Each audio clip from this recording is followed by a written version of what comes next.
여러분, 안녕하십니까? 동나이성 한국어로 뉴스입니다.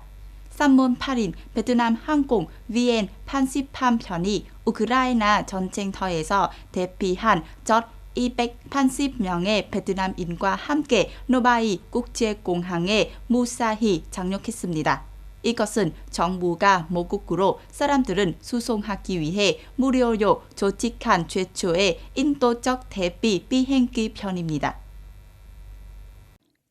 VN 83 비행기 편에는 거의 100명의 어린이가 있었고 그중 다수는 2세 미만이었고 약 100명의 여성 및 노인은 모두 안전하고 건강했습니다. 이는 해외 베트남 커뮤니티는 베트남 민족의 문화문의 일부로 항상 여기는 당과 국가의 주장과 정책은 다시 한번 확인했습니다. 전에 몇 번 귀국은 위해 해외 시민 대피와 비교하면 이번에는 더 어렵고 힘든 것은 꺾었습니다. 우크라이나에 거주한 베트남인 커뮤니티는 대부분 합법적인 거주자이며 수년간 이곳에서 살았습니다. 그들은 전쟁이 빨리 끝나서 일상생활로 돌아오기를 희망함으로 떠나는 것에 대해 매우 신중하게 고려하고 공리해야 했습니다. 서류는 부족한 부분이나 코로나19 감염으로 막판에 명단은 변경해야 하는 경우 등은 이번 우크라이나 시민들의 대피는 그 어느 때보다 복잡하고 어렵게 만들었습니다.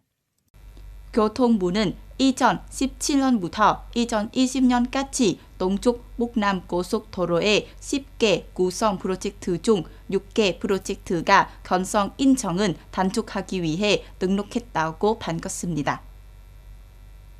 이에 따라 프로젝트들은 건설 계획은 재구축하고 각 부분 또는 전체 프로젝트의 진행 상황은 계획 대비 최소 3개월 단축할 수 있는 솔루션은 제안했습니다. 구체적으로 새롭게 업데이트된 프로젝트의 완공 진행 상황은 다음과 같습니다. 마이선 45번 국도 구간 프로젝트는 2022년 9월에 완공된 것입니다. 45번 국도 nghi-sơn 43.28km 프로젝트는 29.68km에 대해 2023년 5월에 완료된 것이며 나머지는 연약한 지반 처리로 인해 2개월 미만 지연된 것입니다. nghi-sơn 인châu 50km 구간은 25km에 대해 2023년 4월에 완료된 것입니다. Cam-lộ La Sơn 프로젝트는 2022년 9월에 완료된 예정입니다. 나트랑 Cam-lâm 프로젝트는 2023년 2분기에 Cam-lâm Vĩnh Hảo 프로젝트는 2023년 3분기에 완료된 것입니다. 교통부는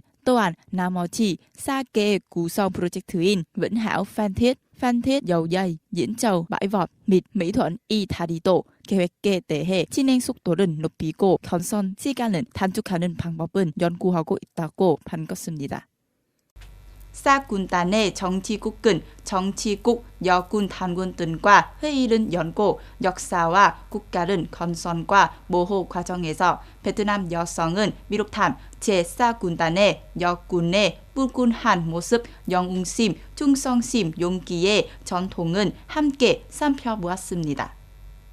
특히 그 시간 동안 정치국의 여성 간부와 의원들의 과업은 수행하고 여성운동에 참여하는 과정에서 이룩한 성적과 성과입니다. 국가 건설과 모호 작업에서 베트남 여성 인반 특히 군인, 군단 및 군단의 정치국의 여성은 사회와 무대에 적극적으로 자신의 건강과 지혜를 기여했으며 한당된 임무 수행과 과학 연구에서 우수한 성과를 달성했습니다. 그들은 호치민의 사상, 도덕, 스타일대로 연구하고 공부하여 국가의 인과 집안일은 잘하고 모든 임무는 성공적으로 완수하는 육군 여성의 이미지를 높이는 데 기여했습니다.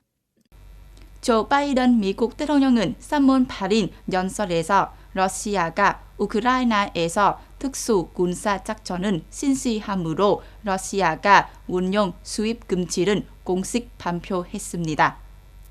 로이터 통신에 따르면 이 소식은 들은 직후 유식 가격은 급등했습니다. 5월 인도된 브렌트유 가격은 배럴당 129.91달러로 5.4% 상승했습니다. 바이든 대통령은 이번 경청이 하원 의원들의 연대와 동맹국 및 파트너와의 협의에 이루어졌다고 밝혔습니다. 그는 그 경청이 휘발유 가격은 인상한 것이라는 점은 인정했지만 미국 가정에 영향은 미친 것은 우크라이나에서 러시아의 문제이라고 비난했습니다. 그는 자유를 수호하는 데에도 대가가 따르며 이는 우리 미국인들에게 대가를 치르게 한 것이라고 말했습니다. 그러나 공화당과 민주당은 모두 그것은 이해합니다. 공화당과 민주당원은 우리가 이것은 해야 한다는 것은 잘 알고 있다고 덧붙였습니다. 한편 그는 석유 가스 기업들에게 우크라이나 문쟁이 이익을 위한 핑계가 될 수 없다고 경고하고 유가를 너무 올리지 말라고 촉구했습니다.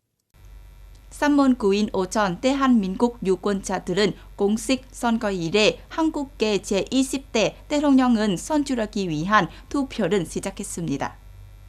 대한민국 중앙선거관리위원회 NEC는 2017년 제19대 총선보다 100만 명 이상 증가한 4,400만 명이 넘는 유권자가 투표를 할 수 있다고 밝혔습니다. 유권자들은 오전 6시부터 오후 6시까지 현지 시간 14,464개 투표소에서 투표를 진행합니다. NEC 데이터에 따르면 한국 유권자의 36.93%가 3월 4일과 5일에 인직 투표를 했다고 합니다. 집권 더불어민주당 이재명 후보와 제1야당인 윤석열 후보가 대통령을 위해 강력하게 경쟁하고 있습니다. 투표 결과는 일반적으로 같은 날 저녁 늦게 지난 때 확인할 수 있습니다.